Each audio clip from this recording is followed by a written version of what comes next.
हर हर महादेव सभी मित्रों को हमारे आध्यात्मिक वीडियो में आप सभी का हार्दिक स्वागत है। तो आज के वीडियो में हम जानेंगे, ये श्रावण मास चल रहा है, आप सभी को पता होगा।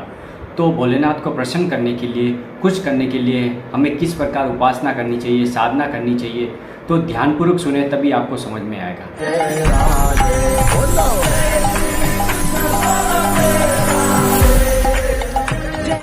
तो सबसे पहले ये जान लेते हैं कि महादेव जी का नाम है, भोलेनाथ का जो नाम है, सिर्फ हम नाम को पुकार सकते हैं। ये नहीं कि हम कोई पंचाक्षरी मंत्र का उच्चारण करें या द्वादक्षर मंत्र का उच्चारण करें, ये कभी भी सही नहीं है। ये शास्त्र के विरुद्ध है। आपको केवल महादेव जी को जल अर्पित करना है और साम सदाशिव इस प्रकार आपको उच्चारण करना है, क्योंकि पंचाक्षरी मंत्र और द्वादश अक्षर मंत्र ये दोनों का उच्चारण नहीं होता है, आप समझिए। क्योंकि प्रभु का नाम हम कभी भी पुकार सकते हैं, जैसे शिव शिव शिव, महादेव महादेव, हर हर महादेव, हर हर महादेव, या भोलेनाथ भोलेनाथ। इस प्रकार हम अपनी जिह्वा से नाम तो रटन कर सकते हैं, लेकिन जो मंत्र होते हैं उनकी उपासना अलग प्रकार से होती है, क्योंकि मंत्र गुरु प्रदत्त होना चाहिए। गुरु प्रदत्त मंत्र को भी दो प्रकार से जपा जाता है, एक उपांशु जप, एक मानसिक जप। ये पंचाक्षरी मंत्र हो गया, द्वादश अक्षर मंत्र हो गया। इन मंत्रों को हम उच्चारण नहीं कर सकते। आज के समय में क्या हो रहा है, लोग इनका कीर्तन कर रहे हैं, गाने बजा रहे हैं, तो ये शास्त्र विरुद्ध है। तस्मा शास्त्रे प्रमाणते कार्य व्यवस्थित हो, क्योंकि शास्त्र के विरुद्ध हमें कोई भी कार्य नहीं करना है, वरना हमें कोई भी फल की प्राप्ति नहीं होगी। अगर आपकी कोई भी इच्छा है, मनोकामना है, तो आपको क्या करना है, ब्रह्म मुहूर्त में उठ के भोलेनाथ का स्मरण करना है और नाम जप करना है। नाम आप हर हर महादेव, भोलेनाथ, इस प्रकार आप भोलेनाथ को पुकार सकते हैं। और उसके बाद में आपको ध्यान करना है, ओम का ध्यान करना है। आधे घंटे पद्मासन लगा के आधे घंटे आपको ध्यान करना है, वो भी मानसिक, ना कि अपनी जिह्वा से। क्योंकि आपको जो गुरु ने प्रदत्त मंत्र दिया है उसको केवल आपको मानसिक तौर उपांशु जप पे ही आपको जप करना है, वरना आपका जप करना व्यर्थ हो जाएगा और आपको भारी नुकसान हो सकता है। इसलिए इससे बचिए। अब ये समझ लेते हैं कि अगर श्रावण में आपको पूर्ण रूप से आप चाहिए कि मेरी मनोकामना पूर्ण होए और हर कार्य सिद्ध हो जाए, तो सबसे पहले आपको काम, क्रोध, लोभ, मोह, इन सब का त्याग करना पड़ेगा और अपने आचरण में सुधार करना पड़ेगा, अपने जीवन में सुधार करने पड़ेगा। किसी से ना तो राग, ना किसी से द्वेष, ना मान में खुश होना, अपमान में भी सम रहना। मान और अपमान दोनों में आपको सम रहना पड़ेगा, तभी आपकी भक्ति रंग लाएगी। आप सोचते हैं मैं किसी पे क्रोध करूं, हिंसा करूं, व्यभिचार करूं, विषयों में घिरा हुआ रहूं, संसार में घिरा हुआ रहूं, तो आपको कैसे उन्नति मिलेगी, कैसे प्रभु आपके ऊपर खुश होंगे। क्योंकि महादेव जी भोलेनाथ है, लेकिन आपको भी तो अपने आचरण सुधारने पड़ेंगे। जीवन में आपको आगे बढ़ना है, अगर श्रावण का आपको सही फ़ायदा लेना है, तो आपके आचरण के अनुसार ही आपको फल मिलेगा। सुबह सुबह ब्रह्म मुहूर्त में तो आपको उठना ही है और फिर आपको भोलेनाथ का नाम जप करना है। नाम से आपके कलयुग में सभी पापों का भी नाश हो जाएगा और आपके जीवन में आनंद आएगा। आपका मन शीतल होगा, बुद्धि पवित्र होगी। उससे आपके कोई भी धन की तो छोड़ो, हर चीज़ की पूर्ति हो जाएगी। सुख भी आएगा, धन भी आएगा, हर चीज़ आपको मिल जाएगी। आप सोचो कि मेरी केवल कामना की पूर्ति हो जाए और मैं मनमानी आचरण करूं, तो ये कभी नहीं हो सकता। आपको भगवत मार्ग में अगर चलना है तो काम, क्रोध, लोभ, मोह को तो त्यागना ही पड़ेगा, क्योंकि ये सबसे बड़े विकार हैं।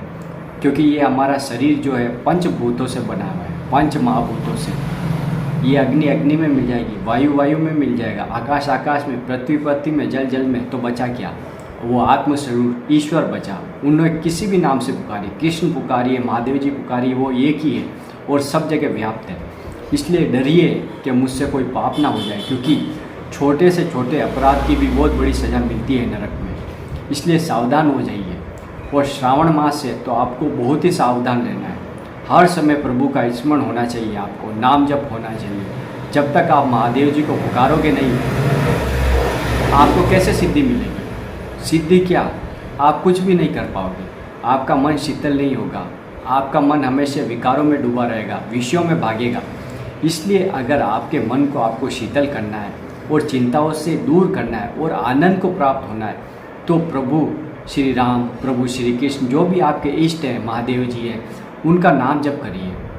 फिर देखिए, नाम जपने के बाद में आपका मन ऐसा शीतल होगा कि आपको सब सिद्धियाँ मिल जाएगी और आपकी जो भी मनोकामना है वो तो अवश्य पूरी होगी, क्योंकि भोलेनाथ बहुत ही कृपालु है, दयामय है कि आपकी हर कामना को पूर्ति कर देंगे। लेकिन यह है, जो भी कार्य करें धर्मपूर्वक करें, किसी की तरफ गलत नज़र से नहीं देखें। जो भी बहन बेटी है, माता बहन है, किसी की तरफ गलत नज़र से आप देखोगे तो आपकी दुर्गति हो जाएगी, आपको नरक भोगना पड़ेगा, बहुत ही भयंकर आपको सज़ा मिलेगी। इसलिए माता शक्ति स्वरूप है, उनसे हमेशा प्रणाम नमस्कार करिए और आगे बढ़ते रहिए भगवत मार्ग में, क्योंकि जीवन में उन्नत वही हो सकता है, उन्नति को प्राप्त वही हो सकता है जो इन विकारों से दूर रहे। काम, क्रोध, लोभ, मोह, ये सबसे बड़े विकार हैं जीवन के, ये नरक के द्वार है, ऐसे समझ लो।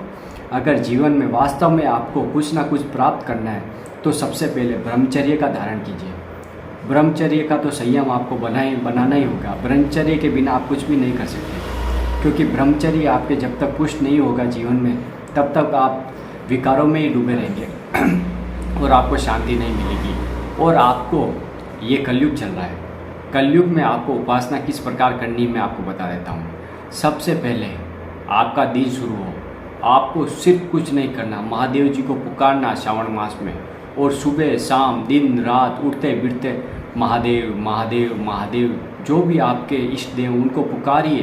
पुकारने से भगवान के प्रति आपकी आसक्ति होनी चाहिए।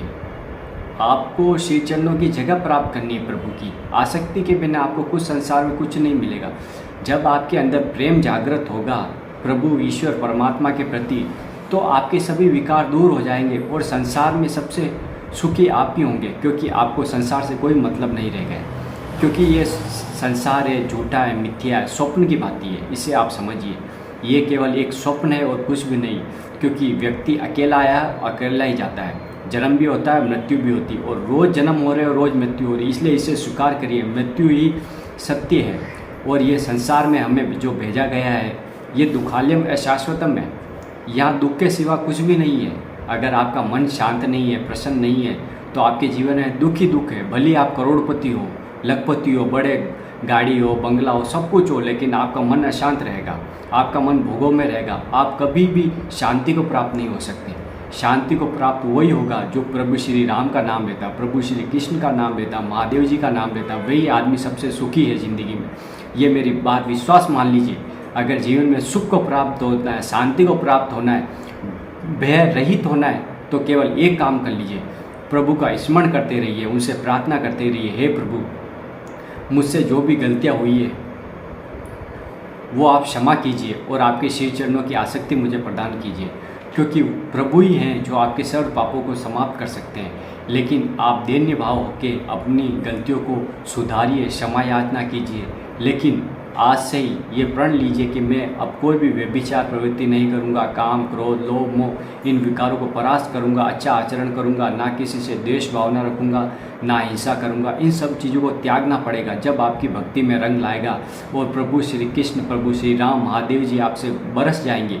और ये तो श्रावण महीना है, आपको पता ही है, ये तो बहुत ही पावन अवसर है कि आप भक्ति प्राप्त करके आपकी मनोकामना भी पूर्ण कर सकते हैं, धन की भी प्राप्ति कर सकते हैं, क्योंकि भोले भंडारी परम वैष्णवाचार्य आपको हर चीज़ प्रदान कर सकते हैं। केवल एक लोटा जल में ही वो प्रसन्न हो जाए तो आप समझ लीजिए महादेव जी की कृपा आपके ऊपर होगी, तो आपके सुख शांति क्या हर वैभव आपके चरणों में लूटेगा। मेरी विश्वास मानते हुए बात को गौर से समझिए और ध्यानपूर्वक समझिए, क्योंकि प्रभु श्री महादेव जी, कृष्ण, राम, जो भी आपके इष्ट है उनको पुकारिए, नाम जप करिए। फिर देखिए आपके अंदर एक शक्ति उत्पन्न होगी, उससे आप चाहे जो कर सकते हैं, चाहे जो प्राप्त कर सकते हैं, क्योंकि आप खुद आत्मस्वरूप है। आप अपने देहाभिमान के कारण अपने आप को भूल गए कि मैं हूँ क्या। आप खुद नहीं सोच पा रहे, केवल रूप, रस, गंध, सब स्पर्श, इनके पीछे भागकर आपका जीवन बर्बाद हो रहा है। ये कुछ भी नहीं है, स्वप्न की भांति है। तब लगी कुशल न जीव कहूँ, सपने हूँ मन विश्राम, तब लगी भजत न राम, कहूँ शोक धाम निज काम। जब तक ये मनुष्य तू अपनी जिह्वा से राम नहीं लेगा, तू संसार में कहीं भी चला जा, तू अशांति रहेगा। इसलिए आप नाम जप करिए, मेरा आपसे निवेदन है। ये वीडियो आपको कैसा लगा? वीडियो को लाइक कर दे, कमेंट कर दे, शेयर कर दे, और चैनल पर नए हैं तो सब्सक्राइब जरूर कर दे, क्योंकि ऐसी आध्यात्मिक वीडियो हम आपके लिए लाते रहते हैं। राधा वल्लभ श्री हरिवंश।